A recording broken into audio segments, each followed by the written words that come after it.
राधे राधे। आप सभी को वट सावित्री व्रत की हार्दिक बधाई एवं अभिनंदन। आइए जानते हैं साल 2026 में वट सावित्री व्रत कब मनाई जाएगी और किस प्रकार से मनाई जाएगी। वट सावित्री व्रत की कथा एवं महत्व को जानते हैं।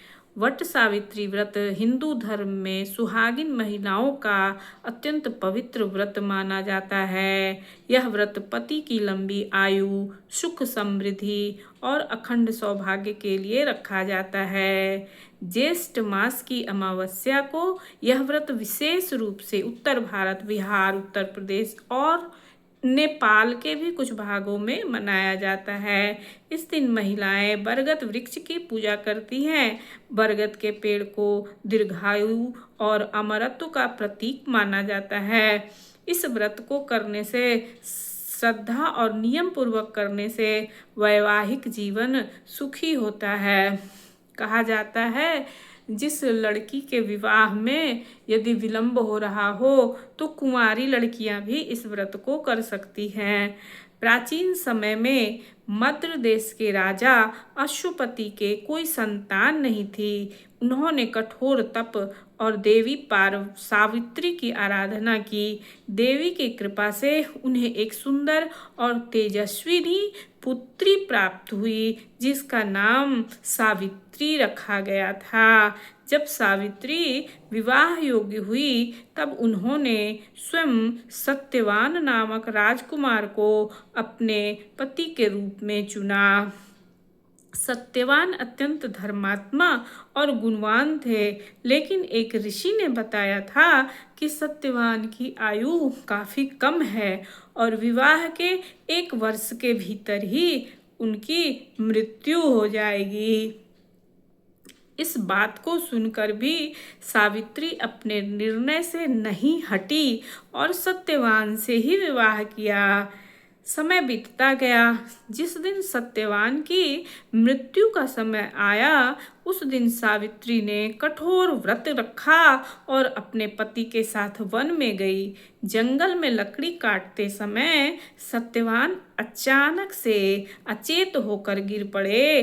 तभी यमराज उनके प्राण लेने आए।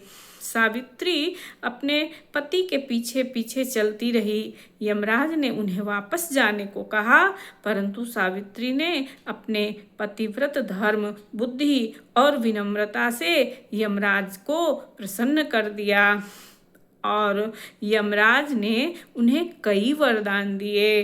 अंत में सावित्री ने ऐसा वर मांगा जिससे सत्यवान पुनः जीवित हो जाएं। यमराज को अपना वचन निभाना पड़ा और सत्यवान को जीवन दान मिला।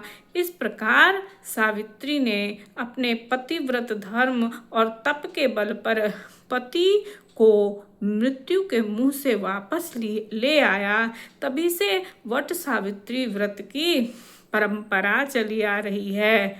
वट सावित्री व्रत की पूजा और विधि आइए जानते हैं। प्रातः काल स्नान करके स्वच्छ वस्त्र धारण करना चाहिए। वट वृक्ष के नीचे जल, रोली, अक्षत, फूल, धूप इत्यादि अर्पित करना चाहिए। बरगद के पेड़ में कच्चा सूत लपेटकर परिक्रमा करना चाहिए और सत्यवान और सावित्री की कथा सुनना चाहिए और लक्ष्मी नारायण भगवान से पति की लंबी आयु की कामना करना चाहिए। बोलिए सियावर रामचंद्र की जय। सावित्री जैसा अटूट प्रेम और समर्पण हर दाम्पत्य जीवन में सुख और समृद्धि भर देती है। बोलिए राधे राधे। यदि यह कथा आप सब लोगों को अच्छी लगी हो तो वीडियो को लाइक, शेयर और सब्सक्राइब भी अवश्य ही कर दें। राधे राधे।